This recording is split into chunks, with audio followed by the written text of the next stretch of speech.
Nube 100 con Rafael Vini, 14 a 16. Nacional Rock.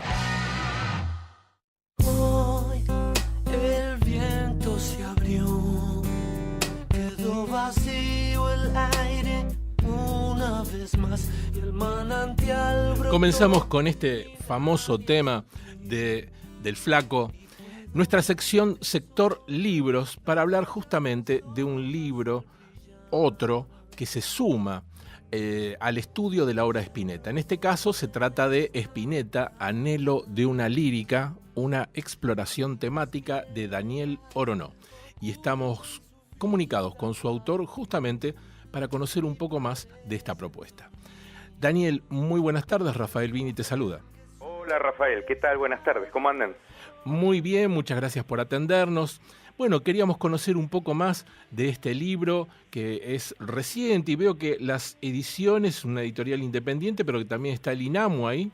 No, es el INAMU. Es el INAMU, ok. Es el INAMU. Perfecto. Yo no tengo más que palabras de agradecimiento porque después de andar dando 1000 vueltas con el libro, ellos le pusieron la oreja, lo contuvieron y existe gracias a ellos. Muy bien. Y contanos un poco el contenido. Ya, digamos, hay un recorte en el título, pero queremos conocer sobre el contenido. Perfecto. Mirá, como su tapa lo indica, es una exploración temática. Muchos los puedo defraudar porque la idea de mucha gente es que uno le explique quién corno es el Capitán Beto. No es mi idea. Mi idea es trabajar desde un concepto que en las primeras páginas aparece por una cita del famoso Baudelaire, el cual dice, para conocer, reza de esta manera la cita, ¿no? Para conocer el alma de un poeta hay que buscar en su obra aquellas palabras que aparecen con mayor frecuencia. La palabra delata cuál es su obsesión. Desde ahí trabajé al Flaco, digamos, las obsesiones del Flaco las desarrollé y las exploré. De esta manera, ¿qué hice? Tomé, suponete, lo lumínico, que es lo más obvio en el Flaco, y ahí apareció un campo riquísimo, las luces, los rayos, los brillos, los halos, los reflejos, los destellos, el amanecer, la mañana, etcétera, etcétera. Tomé lo acuoso y fui desde la gota hasta el mar, y así sucesivamente con aquellas obsesiones temáticas, mostrando en ese recorrido, enhebrándolo a través de sus citas, reflexionando y mostrando la coherencia que tuvo el Flaco a través de más de 30 álbumes. ¿Cómo está organizado el contenido siguiendo esta línea narrativa que es buscar justamente cuáles son los significantes que se reiteran en la lírica del Flaco? Mira, yo hago una exposición, voy de lo macro a lo micro, hago una introducción sobre su estética en general, sobre su lenguaje, sobre sus recursos, ya que yo soy un profesor de letras y él tiene un lenguaje muy particular, que lamentablemente muchos lo reducen al surrealismo. Yo ahí genero un planteo medio polémico, porque intento correr ese eje. A ver, contanos un poco. Pero para que te termino con lo otro. Y a partir de eso, no te olvides de lo que íbamos a entrar ahí. Y a partir de eso, después entro capítulo por capítulo, de manera muy clarita, porque soy medio maestro ciruela, dedico un capítulo a la luz, que para mí es lo trascendente, un capítulo a los árboles, que es la exaltación de lo natural, voy desde la hoja al bosque, al jardín, a la flor, a la hoja, al tallo, un capítulo específicamente a lo inconsciente, al sueño, a lo onírico, un capítulo específicamente a lo atmosférico, a todo lo que está vinculado con lo aéreo en el Flaco, un capítulo específicamente a lo sonoro, a cómo él dice, porque yo trabajo con la palabra, mi libro es un libro que no habla fundamentalmente de la música, sino que es exclusivamente el mundo de la palabra del Flaco. Yo espero ansiosamente que alguien se dedique a hacer un trabajo integral sobre la morfología de su musicalidad. Luego hago otro sobre lo acuoso, voy desde la gota, como te dije, al mar, otro sobre lo inmenso, y así sucesivamente desarrollando todas las obsesiones que yo encontré. Sí. Y me decías previamente cómo es eso de... No, básicamente estaba tratando de entender cómo estaban organizados los capítulos, pero en cierta parte, en cierto aspecto, un poco ya lo comentaste, siguiendo el hilo temático de justamente cuáles son los temas que se van reiterando y cómo ha sido clasificando esos temas. Claro, claro. No, lo que vos me apuntabas en un momento, que no recuerdo, era el tema, ¿cómo es eso del surrealismo, lo polémico? Claro, ¿en qué aspecto sería polémico? En el aspecto en que el surrealismo es un movimiento muy viejo y el Flaco ocurre de para acá. Lo del Flaco, en todo caso, es un surrealismo muy sui generis. Si uno revisa todos los manifiestos del surrealismo, las características del surrealismo, él toma la retórica, si se quiere, del surrealismo, ciertos modos, pero no es un surrealista. A mí siempre me dio la sensación de que eso era un recurso periodístico fácil para ponerlo en un gueto y pum, y de ahí vamos. A mí me parece que lo del Flaco alcanza una lírica propia, con matices, podemos decir.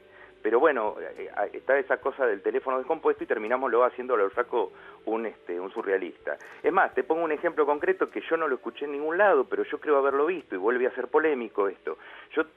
Me pidieron un tema sobre el Flaco y yo le pedí cisne. ¿Por qué? Casualmente para decir lo que voy a decir.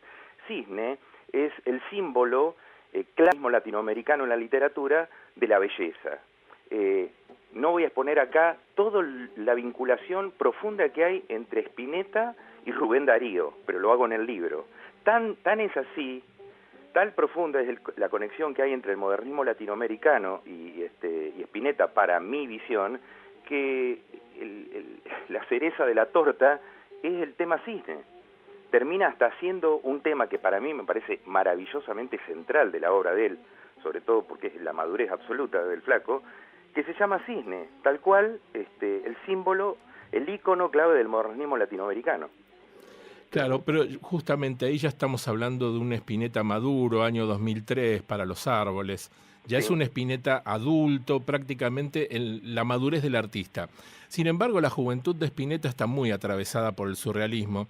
Y yo también leí los manifiestos del surrealismo y sobre todo el grupo inicial, año 1924, el primer manifiesto de Breton, en donde justamente ese grupo, en donde también estaba Bartót, formaba parte, aunque era un poco tangencial al grupo, dado que ellos también lo tenían un poco aparte justamente porque representaba valores que no todo el grupo, que era un poco más burgués, no todo el grupo aceptaba ni tampoco bancaba. Pero claro, sin embargo, la libertad expresiva del Flaco, lo vemos por ejemplo en Invisible sobre todo, lo vemos también en el segundo long play de Almendra, pero sobre todo en todo lo que es Invisible, hasta qué punto esa libertad de lenguaje que tiene el Flaco y la libertad asociativa entre las palabras tiene mucho que ver con el primer surrealismo. Sí, pero lo que pasa es que pareciera ser que solamente la libertad de lenguaje la tenía el surrealismo. No, claro. Y entonces eso el simbolismo también, ¿no? Lamento decirte que hay otras escuelas, otros movimientos, otros sismos que tienen muchísima libertad de lenguaje a posteriori del surrealismo, y el surrealismo lo tiñe todo. Entonces me parece que es cierto facilismo me parece muy reduccionista. La libertad, obvio, era un artista, es que sería como hablar de cosas redundantes. Lo que pasa es que para mí el surrealismo, en el Flaco, te repito, tiene rasgos, digamos, era un tipo inteligente, leía, y el surrealismo tiene cosas bellísimas, y se sirvió de eso. Entonces, digamos, me parece cómodo quedarme solamente en la apología surrealística del Flaco. Sin duda que tiene rasgos surrealistas. Sí, para mí son etapas, porque eso yo lo identifico mucho más en la juventud de Spinetta. Más adelante él incorpora otro tipo de recursos expresivos y cambia su retórica, claramente. Claro. Pero justamente en su juventud creo que aparece más este tipo de recursos, esta combinatoria que uno puede asociar con el surrealismo, al menos el que conocimos como primer movimiento, digamos, antes del segundo manifiesto. Sí, él evoluciona, digamos, hablamos de que casualmente el Flaco es tan grande que él evoluciona en su obra, porque mientras me decía esto yo pienso en determinados fragmentos de algunas letras de Los Ojos y son terriblemente surrealistas. Cuando habla, no me acuerdo exactamente la cita, cuando dice que le pide que a ella que rebote como en una cinta celeste, no sé, hay una cosa que es una imagen terriblemente hermética, si queremos volver a vincularlo con el surrealismo, digamos, él nunca se despegó de esos rasgos. Lo que te diría más, ahora que lo estoy pensando desde otro lado, era un gran artista que aquel recurso de donde viniese, que fuera operativo para su obra, lo iba a usar. Y lo hizo magníficamente para terminar firmándolo como Spinetta y poniendo su marca. Daniel, ¿qué fue lo que te llevó a comenzar este trabajo? ¿Y te sucede algo similar con otros artistas del rock argentino? No, se me complica mucho con otro. El Flaco, y aparte no quiero sonar fanático porque yo fundamentalmente no me considero un rockero, sino un melómano con limitaciones. Yo, este libro, si vos me preguntase cuándo comencé y cómo es la historia de por qué me llegó, creo que a los 15 años o a los 14 cuando escuché Durazno, yo ahí vi que había una densidad y una coherencia y tuve que esperar todos estos años hasta la noche de las bandas eternas que salí convencido de que tenía que escribirlo. El Flaco tiene un manejo tan particular del lenguaje, para mi gusto, sobre el resto. Hay tipos que tienen momentos de esa brillantez o de esa cosa que te permite seguir escuchándola y hacerle otras lecturas. Hay momentos de Páez, hay momentos de García que también la tienen, hay hasta momentos que me ocurre con el Indio, pero hay un cierto lirismo en el Flaco que me lo hace insustituible.